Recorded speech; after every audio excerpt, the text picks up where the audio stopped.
அனைவருக்கும் வணக்கம். இன்றைக்கி ஜனவரி 3, 2024 புதன்கிழமை. தினமணியில் இருக்கிற முக்கியமான நியூஸஸ் என்னென்னன்றதை பார்ப்போம். தமிழகத்துக்கு ரூபாய் 20,140 கோடி புதிய திட்டங்கள். திருச்சி விழாவில் பிரதமர் அடிக்கல் தொடக்கம்னு தெரிவிச்சிருக்காங்க.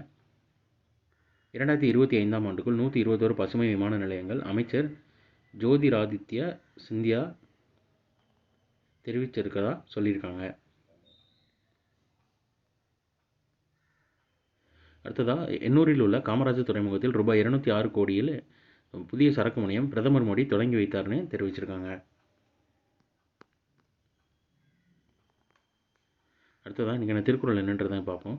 ஊழையும் முப்பக்கம் காண்பர், உழைவின்றி தாழாது உணற்றுபவர், சோர்வு இல்லாமல் முயற்சி குறைவு இல்லாமல் முயல்கின்றவர், செயலுக்கு இடையூறாக வரும் ஊழையும் ஒரு காலத்தில் தோல்வியடைய செய்வார்னு ஆள்வினை உடைமைன்ற அதிகாரத்தில் திருவள்ளுவர் சொல்லியிருக்காரு.